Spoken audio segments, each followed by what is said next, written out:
Dando continuidade então ao Folha Enem, agora a gente fala sobre a interdisciplinaridade do Enem e como estudar com esse foco. Nosso entrevistado é o coordenador de ensino médio do Colégio Marista de Londrina, parceiro da Folha nesta caminhada, o professor Nilson Douglas Castilho. Professor, mais uma vez obrigado pela sua atenção conosco. Vamos então para esse tema. Primeiro, a gente explica essa interdisciplinaridade do Enem, a essência da palavra, o que ela quer dizer, até para a gente se ambientar quanto a isso.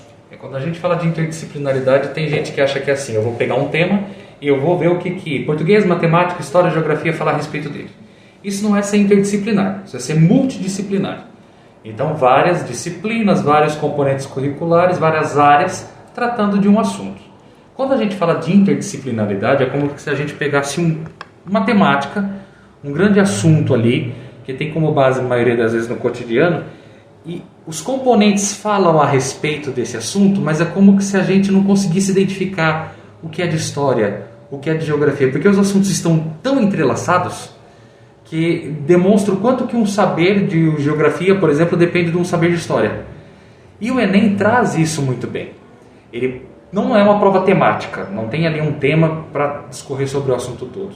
Mas ele pode, dentro de uma única questão, trazer diversos componentes curriculares. Então, numa questão que fala sobre previdência, a crise da previdência, eu posso tratar ali dentro de geografia para explicar a questão da população ativa, eu posso ter a sociologia para explicar como é que formaram esses agrupamentos sociais, para poder levar ao que se considera como sendo uma aposentadoria razoável ou não para a população. Eu posso trazer algo da filosofia, como a sociedade se organizava e por que hoje existe uma previdência, e tudo isso ser cobrado dentro das alternativas. Não precisa identificar isso é só filosofia, isso é só sociologia. Então a interdisciplinaridade ela aparece muito dentro da prova do Enem. E é importante que o aluno fique atento a isso. Prova das ciências da natureza. Eu posso ter uma questão de física, de química, de biologia. Predomina. Mas se eu não souber matemática básica, eu não vou conseguir resolver aquilo ali. Então não é uma prova estanque. Só questão de matemática eu tenho que saber agora. E essa interdisciplinaridade é o sucesso do aluno, para que ele possa sair bem nessa prova. Mas é possível, nas primeiras linhas do enunciado, o aluno já saber qual que é o componente curricular que está sendo o foco dessa questão? Ou precisa ler toda a questão, ter as alternativas para realmente não se confundir, por exemplo? Isso vai depender muito do texto, do item ou da questão que está ali sendo posta. O que ajuda o aluno nisso? Uma questão de física. O que o aluno faz na hora que ele vai analisar ali? Ele ouviu falar que ele tem lá eletrodinâmica, ele tem hidrostática, ele tem magnetismo, e ele começa a lembrar de termos que são específicos de cada área da física. Se ele vê que esses termos começam a aparecer demais, então ele já vai conseguir perceber que é isso. Agora tem textos que isso fica muito velado, então ele precisa ler o enunciado, ler as alternativas, vai depender muito do nível de complexidade e dificuldade da questão. Por isso que o aluno precisa treinar bastante para poder encontrar isso aí. Mas não chega a ser uma pegadinha, entre aspas, é apenas talvez um elemento que enriquece o texto, mas que não chega a ser o foco, por exemplo, da física, e sim de outro componente. Não é nenhuma pegadinha, são níveis de complexidade diferentes. E o Enem sempre vai trabalhar com questões com níveis de complexidade diferentes, lembrando daquela ideia de teoria de resposta ao item, que tem questões mais difíceis e mais fáceis. Então, as mais difíceis são aquelas que vão trazer textos mais complexos, com termos que não ficam tão evidentes qual é o componente curricular predominante, porque quer fazer o aluno pensar e mostrar se ele é competente, porque daí ele vai mobilizar todos os saberes dele para poder desenvolver aquela situação que está sendo colocada no texto. No podcast passado, a gente falou a respeito dessa organização da prova, a organização do Enem, que infelizmente teve os seus pecados, né, com relação à data e tudo mais. Vendo o lado positivo da coisa, a metade do copo cheia, é uma virtude da prova elaborar questões com essa essência, dessa interdisciplinaridade? Eles são bons nisso? Sim, a parte metodológica ali da prova, a parte pedagógica, que eles querem aplicar um método de avaliação, é realmente muito válido e muito importante. Você fala de textos de complexidade maior, nem todas as questões seguem determinado padrão, porque são vários professores envolvidos na formulação dessa prova. Mas pensando em qualidade avaliativa, é uma prova de muita qualidade. Então, exige do aluno, sim, que ele pense, que ele analise com cuidado cada uma das questões, e não é uma resposta como aqueles exercícios antigos, um complete, um exercício só de simplesmente identificar ou fazer uma conta e demonstrar alguma coisa. Há, na maioria das vezes, uma aplicabilidade e é uma prova muito bem elaborada. Exige do candidato esse senso crítico, talvez que ele tenha o olhar para coisas ao seu redor que fazem essa ligação, essa interdisciplinaridade e que talvez ele não tinha essa percepção anteriormente. Exato. Além dele ser um bom observador de coisas no cotidiano, é papel da escola fazer essa ponte, porque muitas vezes o aluno não tem acesso a isso. Então, se a gente fala do contexto de colégio marista, que tem um público privilegiado, eles têm acesso a muitas coisas. Mas se você fala hoje de realidade de alunos de escola pública, muitas vezes eles não sabem onde determinado conceito da física ou da química pode ser aplicado no cotidiano. Muitos deles nunca tiveram a oportunidade de ir para uma hidrelétrica. Então, o fato de não irem para uma hidrelétrica pode causar um problema. Então, ele não entende qual é a dimensão daquilo ali. Então, o que o professor vai fazer para trazer essa realidade para o aluno, para que aquilo fique mais próximo dele?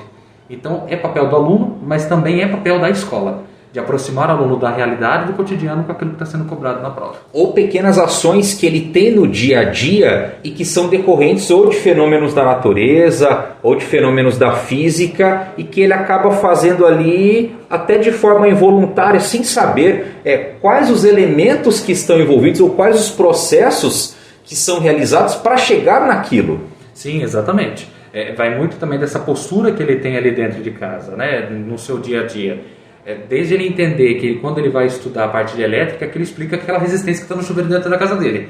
Parece ser uma coisa muito boba, mas não. É essa sensibilidade que ele tem inicial que vai levar ele para coisas de maior complexidade. E aí o professor deve ser o mediador nesse papel e o aluno também tem que ter percepção disso. Qual que é o peso de ter um senso de interpretação mesmo do texto aguçado quanto a isso? A gente consegue mensurar? Olha, eu diria que a interpretação ela não está acima do conteúdo. Então, não significa que se eu souber interpretar bem, eu não tenho que saber história, por exemplo. Mas ela está no mesmo grau de importância quanto a ter saberes de determinada componente curricular. Então, eu tenho vários conteúdos de história, que foi o componente que eu trouxe como exemplo. Mas se eu não souber interpretar, de nada adianta. E o contrário também é verdade. Então, elas têm um peso muito grande. Eu diria que é um peso 100% cada um dentro do seu papel, dentro do seu espaço. Ter os conhecimentos específicos do componente, mas também saber interpretar. Porque eu faço um paralelo com as provas da UEL, professor. Eu vejo que tem algumas questões que a pessoa fala, poxa, eu fiquei em dúvida entre 2 ou 3 questões por causa de uma palavra que estava colocada ali. Por isso que eu fiz essa pergunta com relação à interpretação do texto, porque as pessoas, o candidato nesse caso do Enem, ele pode, poxa, eu não consegui responder essa pergunta porque eu não sei o que significa essa palavra. Pega um exemplo, a redação da UEL, transgredir medidas. O que é transgredir? Isso, uma palavra, é violar. Violar já seria um contexto completamente diferente de o aluno absorver. Não, então eu estou infringindo. Transgredindo, agredir, progredir, transgredir, transpar. O que eu estou fazendo? O que é essa palavra? Por isso, da minha pergunta com relação a isso, né? O peso da interpretação do texto. E como estudar então com esse foco de interdisciplinaridade? É esquecer componente curricular? Ou o que o aluno deve focar? São termos? São nomenclaturas? O quê? A primeira coisa é papel da escola ajudar o aluno nessa mediação de criar relação entre os saberes. Então, quando um colégio está preocupado com isso, ele desenvolve projetos interdisciplinares. Projetos em que os professores dialogam as matérias das quais eles têm de dar ali com os alunos. Porém, o que o aluno pode fazer consigo mesmo? Existe um gênero de texto chamado resposta interpretativa que é cobrado em muitos vestibulares, mas ao mesmo tempo ele pode ser uma estratégia de estudo excelente. Quando o aluno ele cria uma resposta interpretativa, ele pode começar fazendo o quê? Peguei um jornal que noticiou um fato, e aí eu peguei um outro veículo de comunicação com o mesmo fato. Eu crio um texto em que eu mostro como que um jornal fez e como outro veículo fez. Quando eu começo a fazer essas comparações, eu consigo ver familiaridades entre eles. Isso daí é uma dica só para poder ver relações. Aí eu começo a estudar também história, geografia, filosofia e sociologia, e eu começo a perceber e anotar o que eu vi em tal aula, o que eu vi na outra, e construir textos, como uma resposta interpretativa, em que eu mostro ali a relação que existe entre um saber e outro. Quando eu coloco isso no papel, quando eu sistematizo num texto, aquilo fica sistematizado na minha mente, eu crio aquela habilidade e automaticamente vai ficar mais fácil eu começar a criar relações. Estudar para interdisciplinaridade é nada mais do que criar relações. Sempre fazer isso. E não só criar, como também identificar quando essas relações existem em textos. Quando um texto cita um autor que é da sociologia, eu vou atrás do porquê que ele foi citado se no texto não está sendo mencionado. Para poder entender por que ele tirou aquilo de lá. Qual foi a contribuição dele para estar inserido naquele enunciado? Exatamente. Ou se eu vi uma palavra dentro do texto que eu já ouvi em algum lugar, eu não vou parar por ali. Onde foi que eu ouvi? Se eu não ouvi, então eu vou pesquisar o que é aquele termo. Porque eu vou entender as relações que se estabelecem entre termos, entre conceitos, entre textos, e isso tudo vai criando a interdisciplinaridade. E nessa questão de comparar, por exemplo, uma notícia com a outra, o foco seria no que está faltando em cada um ou seria na questão do que está igual? Tanto um quanto o outro. O objetivo é trazer comparações. E não só o que está faltando ou o que se complementa, mas como cada um trata uma determinada informação. Porque quando cada um trata uma determinada informação, eles vão recorrer a ideias, conceitos diferentes para trazer um fato. E pode ser que nisso eu perceba uma interdisciplinaridade. O jornalista pode pegar dentro de um documentário, dentro de uma reportagem, determinada fonte, determinado conteúdo, determinado saber, que outro jornalista recorreu a uma outra fonte que não necessariamente é ruim, ou que não tenha embasamento acadêmico. É da forma com que ele está tendendo a trabalhar com aquela informação. Exato. Eu não quero falar o termo parcialidade porque pode gerar uma discussão que é desnecessária. Sim, claro. Mas somente os meus elementos, o meu saber que é colocado daquilo lá. Exatamente. Se eu falo que os casos de Covid numa semana estavam em 2, depois passaram para 4, coloco em numeral e você coloca que aumentou 100%, não está errado, né? Nós dois, nós demos a informação, nós só tivemos saberes diferentes para dar um mesmo tipo de elemento informativo. E é claro que também isso aí revela muito a respeito de quem escreveu. Então revela posicionamento, revela ideologia, acontece isso também dentro das áreas do conhecimento. Então quando eu escuto dentro de um texto falando a respeito, como você colocou agora, aumentou em 100%. Poxa, 100%? Exato. Mas foi de 2 para 4. Está errado? Não. De forma alguma. Geralmente quer causar um impacto. É próprio de um jornal ou de uma fonte, um veículo de comunicação que quer causar maior impacto no seu leitor. Então, que tipo de fonte que ele vai recorrer? Que tipo de ideia que ele vai recorrer para noticiar aquilo ali? Aí, dentro de sala de aula, como é que o professor trata aquele assunto? Será que ele mencionou algo que outro professor também já falou lá atrás? Então, esse diálogo entre discursos é muito importante, seja no jornalismo, dentro de sala de aula, em qualquer matéria que você lê. Em suma, estudar para interdisciplinaridade, cientificamente falando, é estudar discursos, que é um modo como se diz algo, não necessariamente o que se diz. Então a interdisciplinaridade ela pode ser muito bem subsidiada por essa ideia de estudo do discurso. Pode ser o tratamento de vários assuntos, lembrando que não fica uma coisa estanque na caixinha. Não é multidisciplinar, é interdisciplinar, é o diálogo entre disciplinas. Considerações finais, professor. Eu acho que nesse sentido vale a pena frisar que a interdisciplinaridade, a base dela é de uma boa leitura de quem tem repertório.